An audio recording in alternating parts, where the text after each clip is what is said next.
कांग्रेस के जो नेता हैं राहुल गांधी, उनके खिलाफ बिहार में भी कई मामले दर्ज हुए हैं जिन पर अब सुनवाई होने वाली है। आज मैं आपके सामने इसलिए बैठा हूं कि 12 तारीख को राहुल जी पर जो यहाँ 2 मुकदमे हुए हैं, एक सुशील मोदी जी के द्वारा किया गया है और एक राकेश मिश्रा जी के द्वारा किया गया है। दोनों ही केस का डेट जो है वो 12 तारीख को है। उपाध्यक्ष होने के नाते, लीगल सेल के उपाध्यक्ष होने के नाते ये मेरा कर्तव्य है कि उन दोनों केसेस को, या और भी जो उनके केस है बिहार में, उसको मॉनिटरिंग करना और उसको सही ढंग से उसको लड़ना। तो मैं समझता हूँ कि हम लोग स्थिति में, अच्छी स्थिति में हैं और हम लोग डिफेंड कर सकते हैं। बढ़िया से, मजबूती से इस केस का डिफेंड किया जाएगा। वो अच्छी तरह से मालूम है कि बीजेपी का अगर पूरे भारत में कोई मुकाबला कर सकता है, विरोध कर सकता है, तो वो कांग्रेस है, क्योंकि कांग्रेस एक नेशनल पार्टी है और वही इसका विरोध कर सकते हैं। और इसीलिए आप देखिएगा कि इस बार के चुनाव में इतना कम सीट आने के बावजूद कांग्रेस के, हमेशा बीजेपी के टारगेट में कांग्रेस और राहुल गांधी ही रहते हैं। Mahavidya global school, education for new generation, जहां मिले आपके बच्चे को शिक्षा भी, संस्कार भी। Co curricular activities, yoga, e library, play school, indoor games, sports, smart classroom, cricket academy और एक्सीलेंट एकेडमिक्स का परफेक्ट मेल। Registration open. Mahavidya global school, NH 139 near AIIMS, Phulwari Sharif, Patna. नमस्कार, मेरा नाम अनूप नारायण सिंह है और आप बिहारी खबर के डिजिटल प्लेटफॉर्म को देख रहे हैं। हमारे साथ जो शख्सियत बैठे हुए हैं, इनका नाम है खुर्शीद आलम और ये बिहार प्रदेश कांग्रेस लीगल सेल के उपाध्यक्ष हैं। इनसे जिस विषय पर हम बात करने आए हैं वो विषय है कांग्रेस के जो नेता हैं राहुल गांधी, उनके खिलाफ बिहार में भी कई मामले दर्ज हुए हैं जिन पर अब सुनवाई होने वाली है। बिहार में राजनीतिक गर्माहट है और विपक्ष किसी भी मुद्दे को लेकर राजनीतिकरण से बचने की कोशिश नहीं कर रहा है। अब क्या कुछ होगा इस मामले में और कांग्रेस का क्या रुख होगा, इसी विषय को लेकर हम खुर्शीद आलम साहब के पास पहुंचे हैं और इस वीडियो में आपको बताएंगे उन तमाम तकनीकी पहलुओं को जिस पर विपक्ष भी अब घिरता नजर आ रहा है। सर, सबसे पहले आपका स्वागत। Thank you.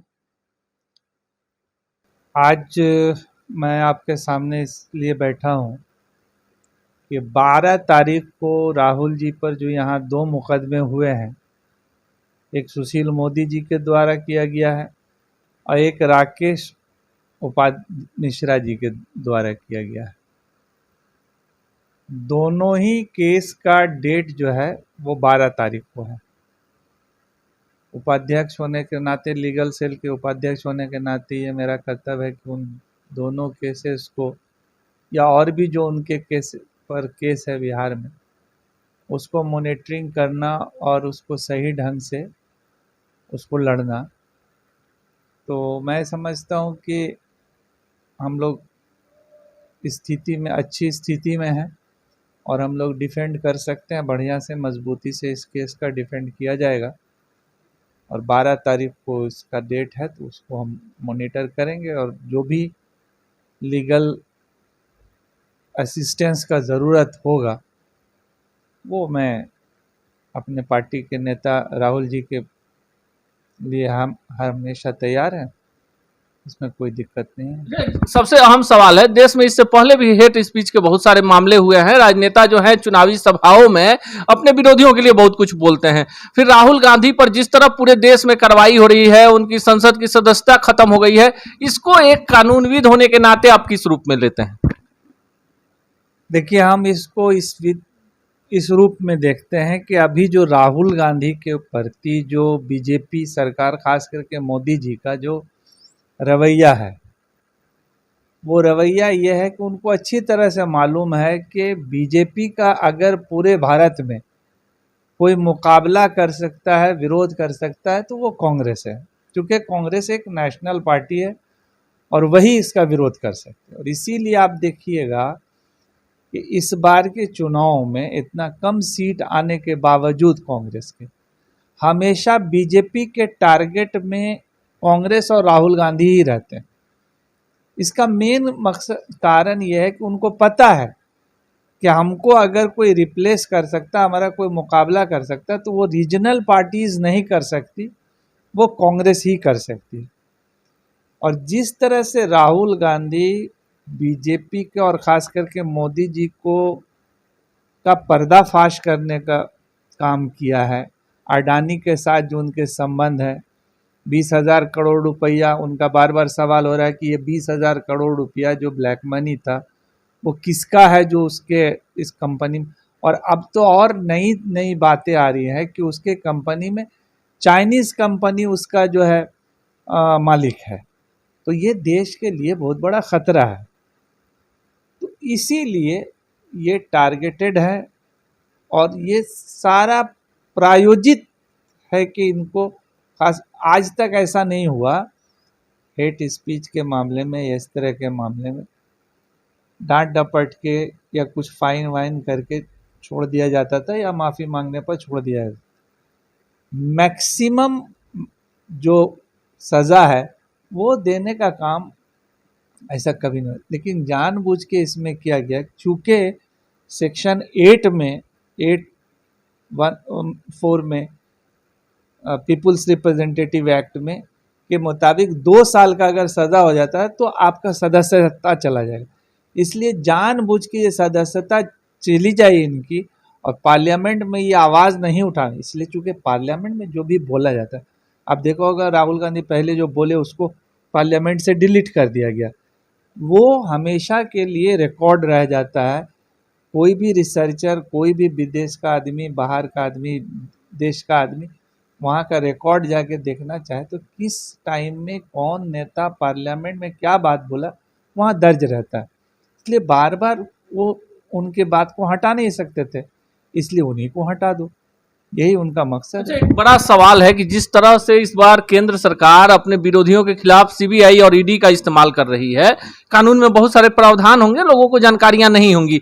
आपको लगता है कि कहीं ना कहीं देश के लोकतंत्र के लिए खतरा है कि आप विपक्ष की आवाज को दबा रहे हैं? क्या पूरे देश में केवल विपक्षी लोग ही दागी हैं? सत्ता पक्ष के लोगों के यहाँ सीबीआई और ईडी की रेड क्यों नहीं पड़ती? ये तो स्पष्ट बात है, ये तो नज़र सामने आ रहा है कि जब भी रेड होता है वही नेता के खिलाफ होता है, अपोजिशन के। जो नेता या तो बोलते हैं या जिस नेता की आवश्यकता बीजेपी को है, उनकी मदद लेना है या उनके कुछ लोगों का मदद लेना है, वहाँ रेड होता है। ये प्रतिशोध के लिए ऐसा किया जाता है, या उनको दबाव डालने के लिए, पार्टी से अलग करने के लिए या तोड़ने के लिए। ये निश्चित रूप से देश के लिए, लोकतंत्र के लिए बहुत बड़ा ख़तरा है। लोग इसको नहीं समझ रहे हैं। जिस दिन समझेंगे उस दिन जो है लोग एहसास करेंगे कि हम लोग बहुत बड़ी गलती किया बीजेपी को लाकर। अच्छा, बिहार में कांग्रेस की भी बात कर ले। हम चूंकि प्रदेश उपाध्यक्ष हैं लीगल सेल के और कानून के ज्ञाता हैं, बिहार में जिस तरह से कांग्रेस में नई ऊर्जा का संचार हुआ है, क्या माना जाए कि 2024 के लोकसभा चुनाव में जिस तरह पिछले लोकसभा चुनाव में किशनगंज की सीट जीतकर बिहार में कांग्रेस ने प्रतिष्ठा बचाई विपक्ष की, क्या इस बार कांग्रेस का प्रदर्शन और बेहतर होगा बिहार में? निश्चित रूप से इस बार प्रदर्शन और सालों से बेहतर होगा, इसलिए कि इसमें बहुत सारा इम्पैक्ट आएगा। एक तो विपक्ष एक साथ हो रहे हैं। बिहार में कांग्रेस, जदयू, आरजेडी एक साथ चुनाव लड़ेंगे तो निश्चित रूप से ये ताकत हमको ज़्यादा मिलेगा। प्लस जो अभी सबसे बड़ा जो इम्पैक्ट आएगा कांग्रेस में, वो जो राहुल गांधी का जो पदयात्रा रहा, वो कन्याकुमारी से कश्मीर तक का जो पदयात्रा रहा और जो मैसेज किया है, निश्चित रूप से इस बार कांग्रेस जो है उसका प्रदर्शन पिछले चुनाव से बहुत ही अच्छा होने वाला है, इसमें कोई दो मत नहीं है।